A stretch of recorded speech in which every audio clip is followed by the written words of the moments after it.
Good morning students.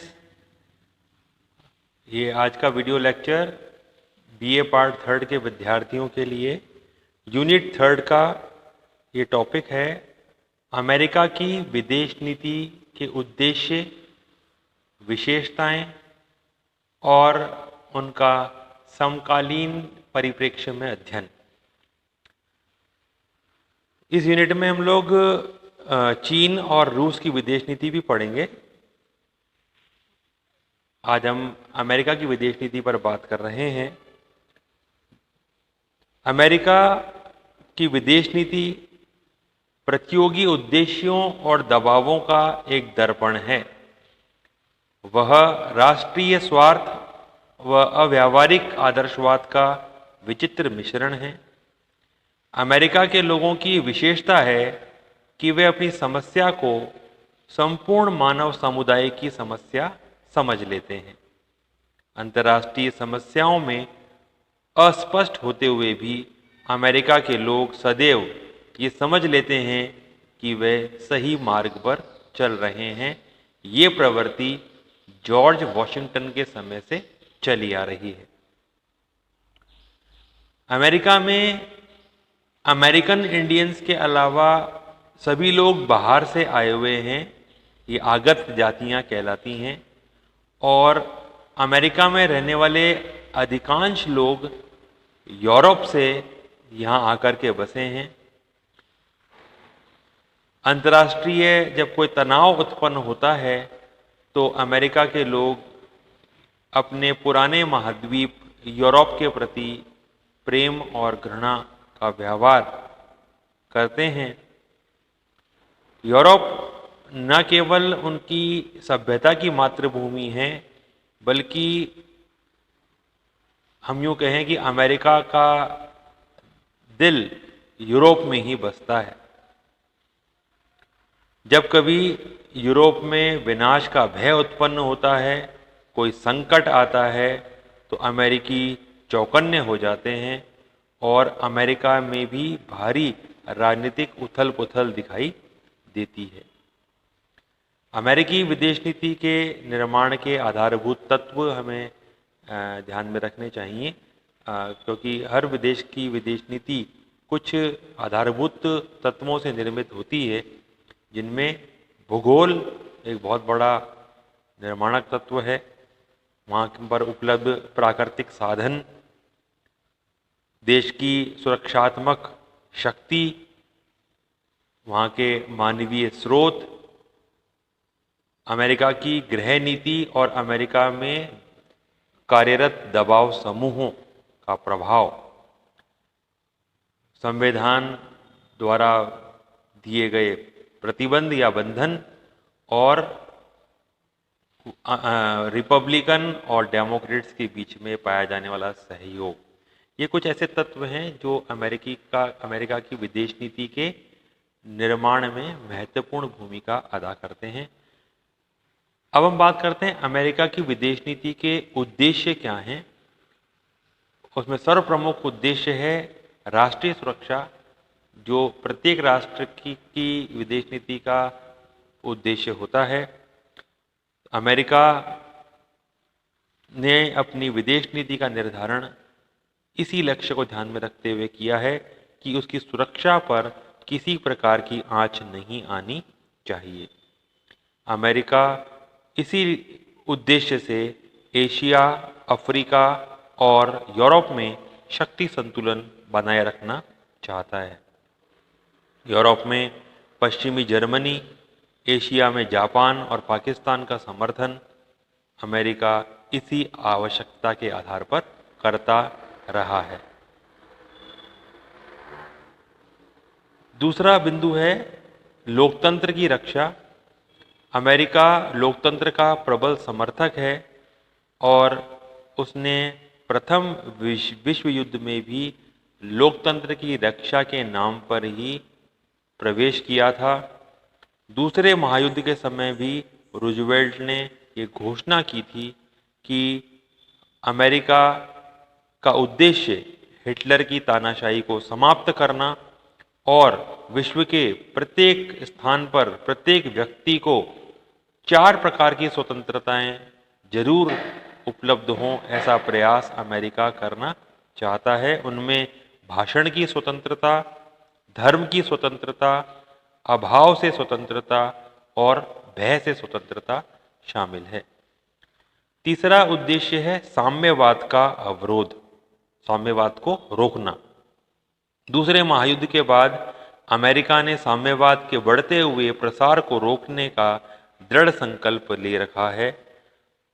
ये साम्यवाद चाहे Soviet साम्यवाद हो, चाहे वो चीनी साम्यवाद हो, अमेरिका इन दोनों ही देशों के साम्यवाद को उसकी सीमाओं से बाहर निकलने से रोकने का हर संभव प्रयास करता है।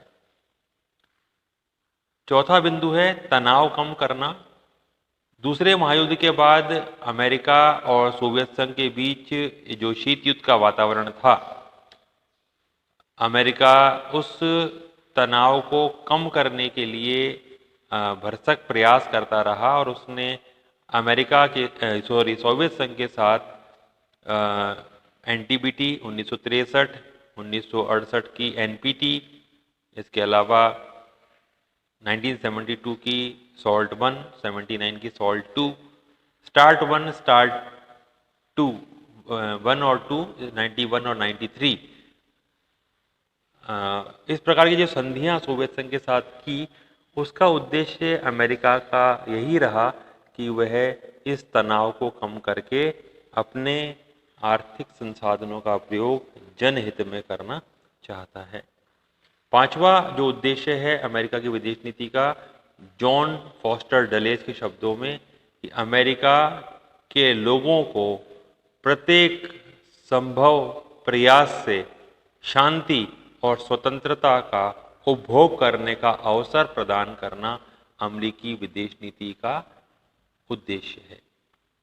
यानी अमेरिका में का जो व्यक्ति है वो इस विश्व में शांति और स्वतंत्रता का उपभोग कर सके, ऐसा वातावरण बनाना अमेरिकी विदेश नीति का उद्देश्य है। नेक्स्ट पॉइंट है नई विश्व व्यवस्था का निर्माण। 1991 में जब सोवियत संघ का पतन हो गया, साम्यवाद समाप्त हो गया, साम्यवाद का हुआ खत्म हो गया, सोवियत संघ का विघटन हो गया, सोवियत संघ जो है वो एक शक्तिहीन संगठन के रूप में तब्दील हो गया, तो विश्व में एकमात्र महाशक्ति रह गई, वो है अमेरिका। और जॉर्ज बुश सीनियर ने इस कह सकते हैं हम लोग सोवियत संघ के पतन के बाद की जो व्यवस्था है, उस व्यवस्था को नाम दिया न्यू वर्ल्ड, नई विश्व व्यवस्था। और इस नई विश्व व्यवस्था की क्या खासियत थी कि विश्व का एकमात्र शक्ति केंद्र अमेरिका है। दुनिया में पूंजीवादी अर्थव्यवस्था को सुदृढ़ करना है और संयुक्त राष्ट्र संघ के उद्देश्य या कार्यवाहियां अमेरिका के उद्देश्यों से समकालीन होने चाहिए, उसके समकक्ष होने चाहिए। यानी अमेरिका और सोवियत संघ के उद्देश्य अलग अलग, अमेरिका और संयुक्त राष्ट्र संघ के उद्देश्य और कार्यवाहियां इतर नहीं होंगी, अलग नहीं होंगी, एक जैसी होंगी।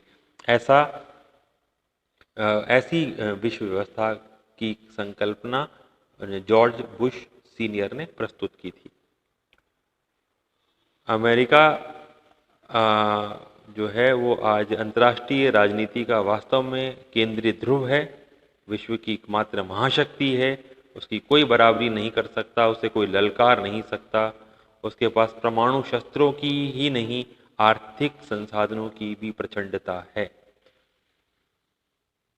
नेक्स्ट हमारा पॉइंट है आतंकवाद का उन्मूलन।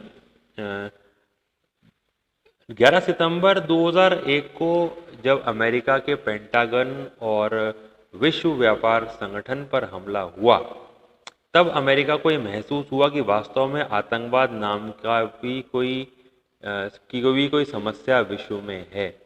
इससे पहले भारत या अन्य देश जब आतंकवाद की समस्या अमेरिका के सामने प्रस्तुत करते थे तो अमेरिका कहता था कि ये आपका अंदरूनी मामला है और आपके देश के ही नवयुवक जो हैं वो आपके देश के अंदर आतंकवादी हमले करते हैं, कोई दूसरा देश का इसमें कोई रोल या कोई भूमिका नहीं। परंतु जब अमेरिका पर खुद पर ये हमला हुआ तब अमेरिका ने पूरे विश्व से आतंकवाद का सफाया करना, आतंकवाद को जड़ से उखाड़ फेंकना अपनी विदेश नीति का लक्ष्य बना लिया और बार बार हर अंतर्राष्ट्रीय मंच पर इस बात को दोहराया कि अमेरिका युद्ध नहीं चाहता, अमेरिका किसी सभ्यता के विरुद्ध नहीं है, परंतु अमेरिका आतंकवाद के विरुद्ध है और अमेरिका आतंकवाद का उन्मूलन चाहता है। ये कुछ ऑब्जेक्ट्स हैं जो अमेरिकी विदेश नीति के निर्धारित हैं।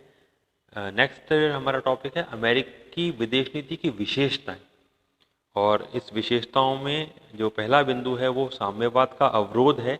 जैसा हमने इसकी कह सकते हैं ऑब्जेक्ट्स में पढ़ा है कि अमेरिका किसी भी स्थिति में साम्यवाद को पनपने नहीं देना चाहता, वह नाजी से भी ज़्यादा बड़ा खतरा साम्यवाद को मानता है।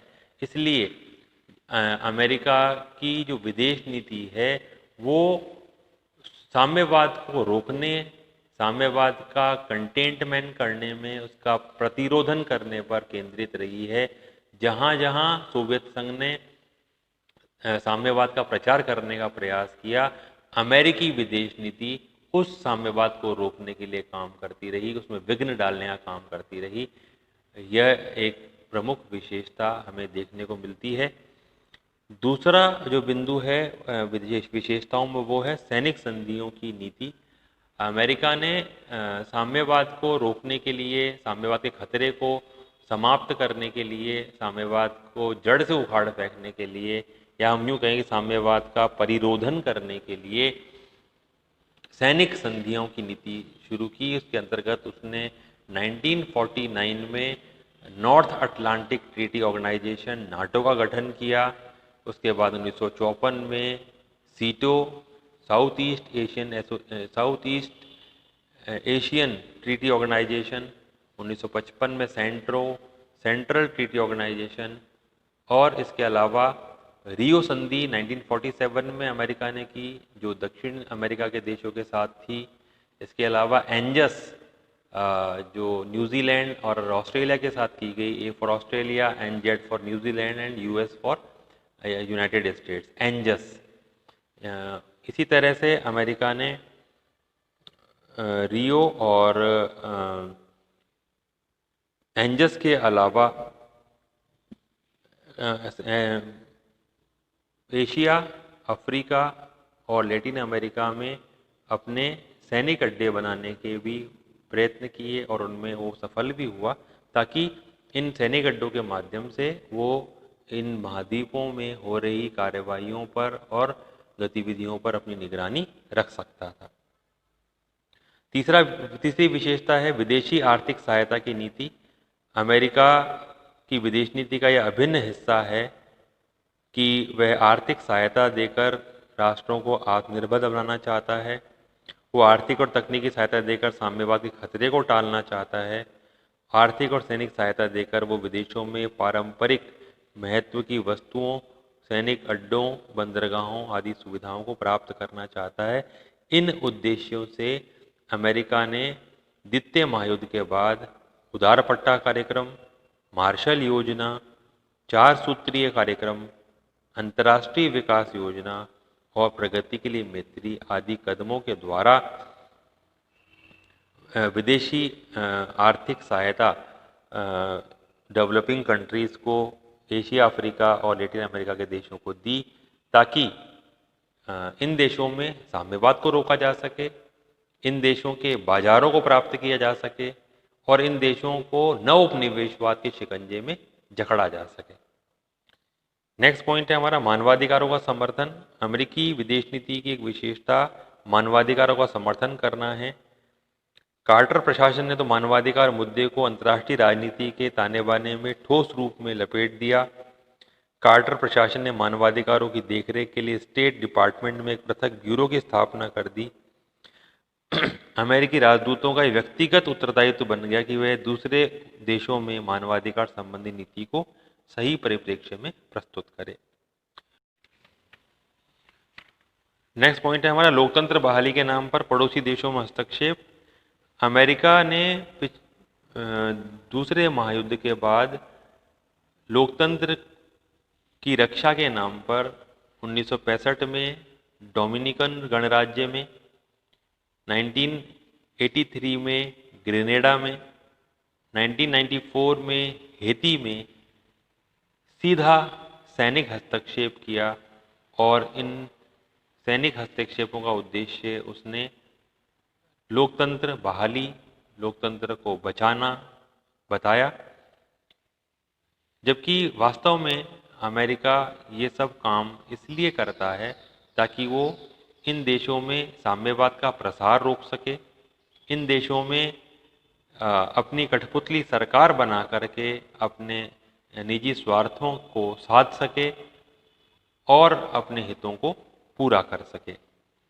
इसी नीति के अंतर्गत हम कह सकते हैं कि उसने लगभग दूसरे महायुद्ध के बाद में 60 से अधिक देशों में हस्तक्षेप किया है। नेक्स्ट पॉइंट है विकासशील देशों पर दबाव बनाने की नीति। ये अमेरिका की नीतियों में सर्वप्रमुख है कि वह विकासशील देशों पर दबाव बनाए रखता है, चाहे वो व्यापार के लिए हो, चाहे वो तकनीकी सहायता के नाम पर हो, चाहे वो आर्थिक सहायता के नाम पर हो। वह उन्हीं उद्देश्यों को या उन्हीं कार्यवाहियों को आगे बढ़ने देता है जो उसके हितों के अनुरूप होते हैं।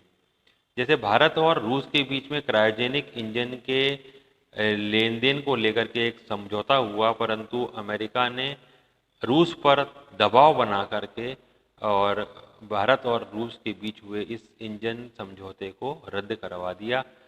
इसी तरह भारत के इसरो सहित 200 कंपनियों को काली सूची में डालना, भारत पर आर्थिक प्रतिबंध लगाना, ये सब अमेरिका की इसी नीति का हिस्सा रहा है।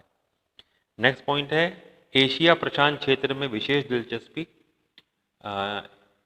अमेरिका ने एशियन पैसिफिक इकोनॉमिक कॉरपोरेशन के नाम से एक संगठन बना रखा है और उस संगठन के नाम पर वो एशिया के उभरते हुए देशों के साथ अपना व्यापार करता है, उनके साथ आर्थिक समझौते करता है, उन्हें तकनीकी सहायता उपलब्ध करवाता है, क्योंकि अमेरिका इस बात को महसूस करता है कि अमेरिका का जो व्यापार है उसका अधिकांश हिस्सा जो है वो दक्षिण पूर्व एशिया के देशों से पूर्ण होता है। तो वो इन देशों के साथ समझौता करके, इन देशों की नीतियों में हस्तक्षेप करके उन्हें अपने पक्ष में बनाए रखने का प्रयास करता है।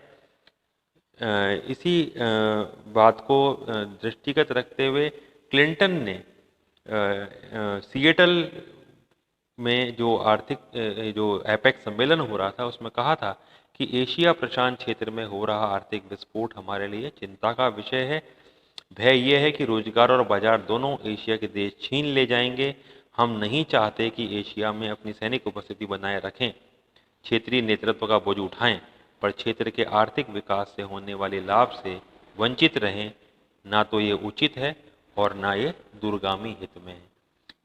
क्लिंटन ने साफ कहा कि हम आर्थिक विकास से होने वाले लाभ से वंचित नहीं रहना चाहते हैं, इसलिए हमें दक्षिण पूर्व एशिया में हस्तक्षेप करना ही पड़ेगा। नेक्स्ट पॉइंट है आतंकवाद को समर्थन या पनाह देने वाले देश अमेरिका के दुश्मन माने जाएंगे। ये ऑब्जेक्ट्स में भी हमने पढ़ा है कि अमेरिका ने साफ कहा कि जो भी देश आतंकवाद को पनाह देगा, आतंकवादी गतिविधियों का समर्थन करेगा, वो अमेरिका का दुश्मन कहलाएगा और अमेरिका उसके साथ शत्रुता का ही व्यवहार करेगा। लास्ट पॉइंट की विशेषताओं में है आश्रित और उपग्रही राज्यों की स्थापना की नीति। अमेरिका अपने ऊपर निर्भर और उपग्रही राष्ट्रों की संख्या बढ़ाना चाहता है। उसका उद्देश्य यहाँ पर भी साम्यवाद को रोकना, इन उभरते हुए देशों के बाजारों का उपयोग करना, इन उभरते हुए देशों के प्राकृतिक संसाधनों को अपने हितों में काम में लेना और इन नवोदित देशों की राजनीति में हस्तक्षेप करके अपने राष्ट्रीय हितों को पूरा करने का प्रयास करना, ये अमेरिका की विदेश नीति की विशेषताएं हैं। यदि हम विदेश नीति का मूल्यांकन करें तो जॉर्ज कैनन के शब्दों में जो हम कह सकते हैं कि अमेरिकी विदेश नीति घड़ी के पेंडुलम की भांति एकांतवास और हस्तक्षेप के दो छोरों पर झूलती है। हम जितने भी एग्जाम्पल इसमें पढ़ते हैं हमें इसमें यही महसूस होता है कि अमेरिका या तो एकांतवास में रहता है, यानी वो विश्व राजनीति में किसी भी विषय पर हस्तक्षेप नहीं करता, लेकिन जहां उसके राष्ट्रीय हित प्रभावित होते हैं, जहां उसके स्वार्थ पूरे होते हैं, वहां वह लोकतंत्र के नाम पर, मानवाधिकार के नाम पर, आतंकवाद उन्मूलन के नाम पर या किसी और अन्य तरीके से वो उस एकांतवास को तोड़ करके हस्तक्षेप की मुद्रा में आ जाता है और उस कार्यवाही को अंजाम देता है। हमने देखा कि उसने ऑपरेशन एंड्यूरिंग फ्रीडम के नाम पर अफगानिस्तान में, ऑपरेशन इराकी फ्रीडम के नाम पर इराक में, इसके बाद 2009 में लीबिया में कर्नल गद्दाफी के विरुद्ध जिस प्रकार की सैनिक कार्यवाहियाँ की गई, उससे साफ और स्पष्ट होता है कि अमेरिका, आज की जो विश्व व्यवस्था है वो अमेरिका के इर्द गिर्द घूम रही है। अगर अमेरिका विश्व राजनीति का केंद्र बिंदु है और कोई भी देश उसकी नाराजगी नहीं झेल सकता, इसलिए रूस और चीन चाहे वो कितने भी आज साम्यवाद का अवलंबन करें, परंतु वह भी इस स्थिति में नहीं है कि वह अमेरिका को नाराज करके रहें या अमेरिका के विरुद्ध चल सकें। और आज की स्थिति में जो व्यापार युद्ध या जो डेटा युद्ध शुरू हो गया है, उसके बाद में चीन और रूस बहुत सतर्क हैं और इस मामले को और ज़्यादा हम आगे जो वीडियो लेक्चर हमारे और जो बनेंगे इस टॉपिक के बाद में, जिसमें हम रूस की विदेश नीति, चीन की विदेश नीति पढ़ेंगे, तो उसमें और विस्तार से इन देशों के संबंधों के बारे में बात करेंगे।